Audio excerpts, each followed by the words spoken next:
So let me tell you the story of a clinical psychology client of mine. Let's call her Lucy. Lucy was having a horrible day.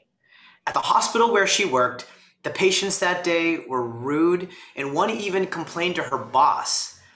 The staff had to put her name on to work on Christmas Day, and on the drive home, she had to slam on her brakes when the car stopped short in front of her, spilling her entire double mocha latte all over her brand new dress. And as she walked in the door that night, the last thing that Lucy wanted to do was to go for a walk or eat a healthy dinner. What she wanted to do was change into her pajamas at 6 p.m., down 2 sleeves of Oreos, and binge watch 2 seasons of Schitt's Creek on Netflix. Lucy was tired, overworked, and exhausted. Of course she deserves a break.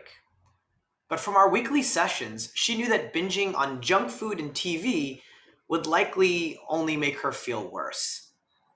In order to truly cultivate resilience and to train her mind to tackle tough times, she needed to shift from a shallow understanding of self-care to an ongoing practice of being self-aware, which might mean eating only 2 of the 20 Oreos in the box and watching 2 episodes of Schitt's Creek. But yes, having a healthy dinner and going for that walk too. When we find ourselves overwhelmed and stressed, whether we're living through an epidemic, an international epidemic, or a natural disaster, or even if we just had a bad day at work, we need to find a way to be strong, to confront the present moment, and also be ready for the future troubles should they come to pass. This takes resilience for tough times.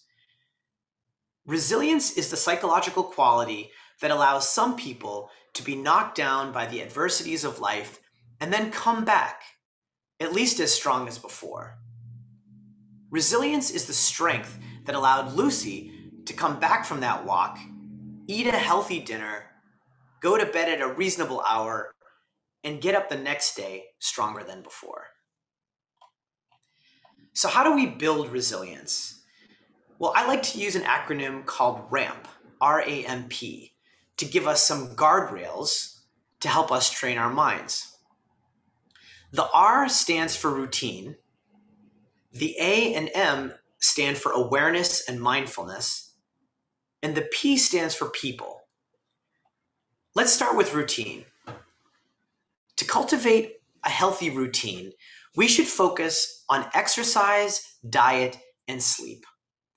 We often forget that a healthy mind depends on a healthy body. Maybe you've heard that according to the US Department of Health and Human Services, that we should be engaging in moderate exercise about 30 minutes a day for 5 days a week.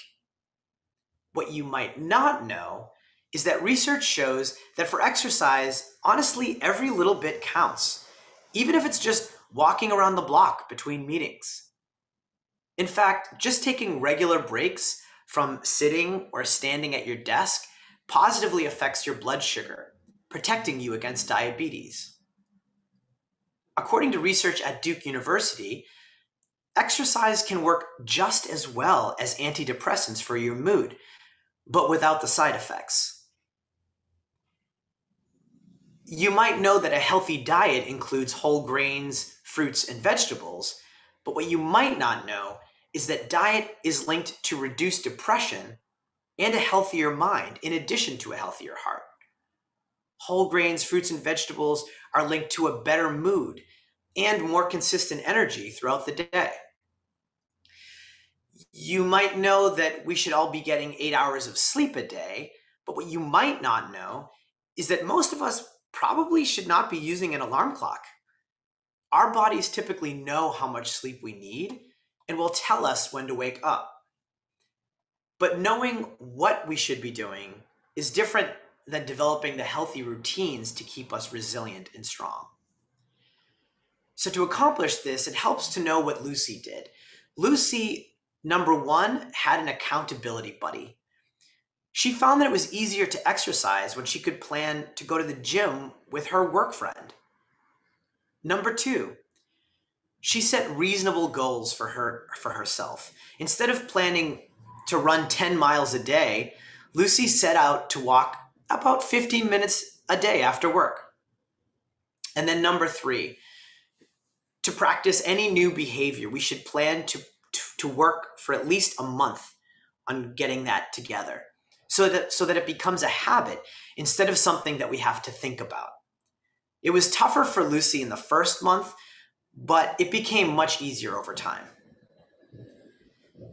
So building these physical routines must go hand in hand with the second stage of the ramp, which are A and M for awareness and mindfulness.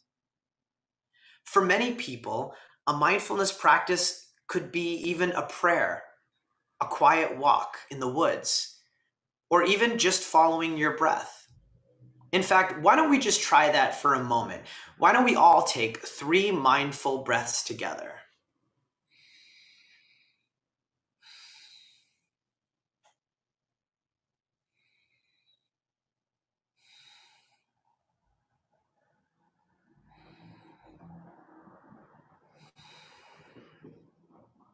So, what do you think?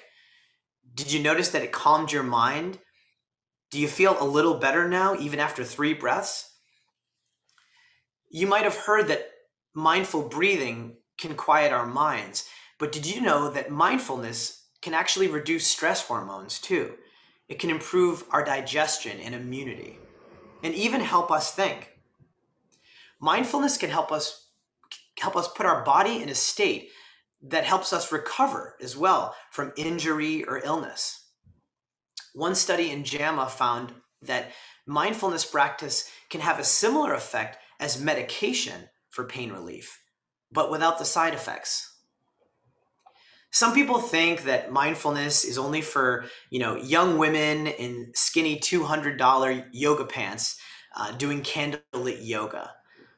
But my experience practicing with tough Black Ops and Green Beret veterans is that all types of people can possibly benefit from mindfulness, regardless of how they look in the yoga pants.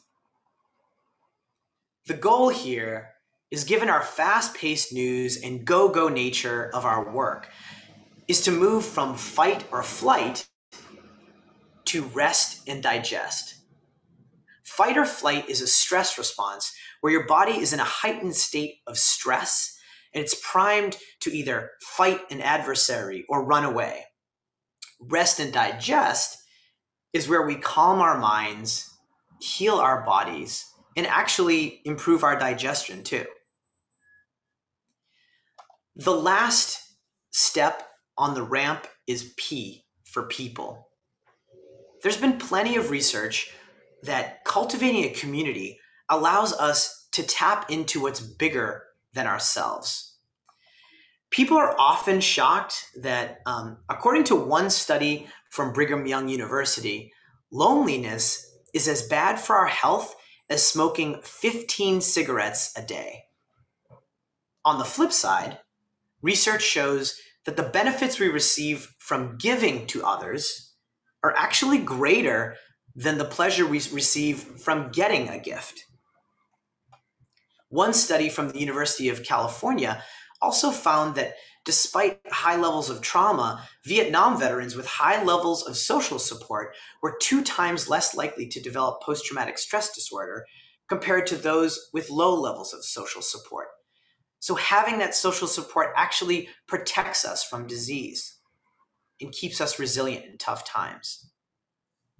When I was working as a clinical psychologist, evaluating patients for organ transplants, one of the top indicators we would use to decide whether someone was a good candidate to receive a life-saving organ was how strong their community was. Whether they would have someone to drive them to the hospital, pick up medication when they needed it, and tend to them through their recovery. It wasn't just whether they were in a healthy weight range or whether they had the ideal blood pressure, but it had to do with their strong community too, whether it was there to support them through the ongoing challenges that they were sure to face. I now want to close with a story of someone who's been an incredible inspiration to me, Dr. Mbayang Yang. Dr. Nyang was my mentor when I lived in Senegal, West Africa, studying psychology. She was not only the example of physical fitness, spiritual resilience, but she was also able to build a giant community around her as well.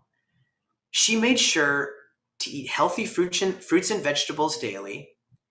She prayed 5 times a day, as was common in Senegal, and cultivated a sense of community and service that allowed her to respond to challenging circumstances with grace.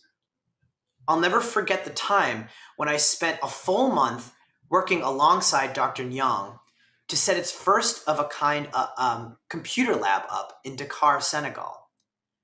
We spent weeks taking apart donated computers, adding hardware and software just to make sure that they were in good working condition. And on the very first week, after unveiling the lab to a community that had never seen this before, unrest at the university led one person to throw a grenade into the window, blowing up and burning our weeks of hard work to ashes.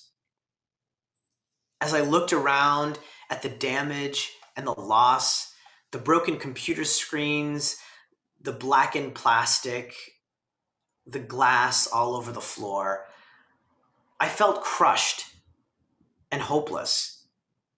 But when Dr. Nyang walked in and looked at the damage, she simply asked, "Are you okay? Is everyone safe?" Her concern was not about the material objects strewn about the space, but about the well-being of the individuals she was building it for. She had faith that we would find a way to rebuild. And we did. Her story illustrates what it means to follow the RAMP methodology. Her example is a reminder that even in tough times, the work we put in to train our own minds can mean the difference between feeling crushed and feeling resilient when the challenges come. Thank you.